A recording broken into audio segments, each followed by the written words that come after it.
Well, hey guys, today we're in Clarksdale, Mississippi, and we're going to make our way to the grave of a guy named Charles Frierson. You know, I just love being in the Mississippi Delta, and especially in places like Clarksdale, where it just seems like incredible history just manifests itself to you. We're talking about historical events from different eras. Well, this is a place where they seem to collide almost. Well, let's get back to Charles. Charles Curran Frierson was born in Mississippi on January 7th, 1838. He grew up in Lafayette County and he attended the University of Mississippi in 1854. He was living with his parents, but on May the 26th, 1861, he joined Company B of the 15th Mississippi. He became a sergeant after the Battle of Mill Springs. He also fought at Shiloh and at Baton Rouge, but after Vicksburg, his regiment was reassigned to General John Adams' brigade. They fought in Georgia in the Atlanta campaign, and Charles was promoted to lieutenant of the 15th Mississippi, where he became the flag bearer during Hood's Tennessee campaign. Adams' brigade, and of course that meant Charles Frierson, was subjected to very heavy artillery fire at the Battle of Franklin. While facing this artillery fire, these Confederates were moving up the Harpeth River toward the United States troops.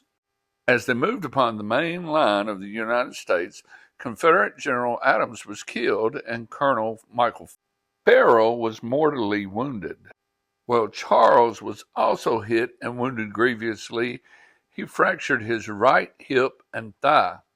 The Confederates left Charles and Franklin until after they were defeated at the Battle of Nashville.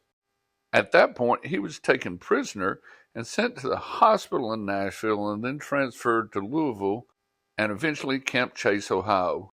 And like so many of these Civil War soldiers, after the war, he returned home, his home being Mississippi. He worked as a farmer not too far away in Tallahatchie County, Mississippi. He died on July the 30th, 1897. He was 59 years old. And right across the street from Grange Cemetery, where Charles is located, is what was once Macedonia Missionary Baptist Church. It's now First Baptist Missionary Baptist. And like so many African American churches, this one played an integral part in the local civil rights story.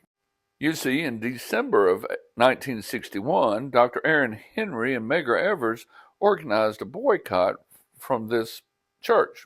The Christmas boycott of 1961 was happening because, the white-owned stores wouldn't hire black people for anything but menial jobs.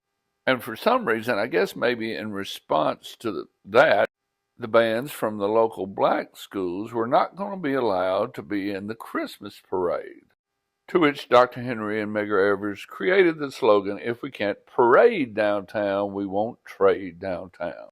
And just over in that direction is Haven United Methodist Church, which housed the first African American daycare, and in 1958 held meetings with Medgar Evers and Dr. Aaron Henry, whose drugstore was just across the street, Theo Trammell and Dr. Martin Luther King Jr. From this church, they organized protests, sit-ins, and boycotts. At any rate, I hope you've enjoyed learning a little bit about Clarksdale, Mississippi today. Thank you.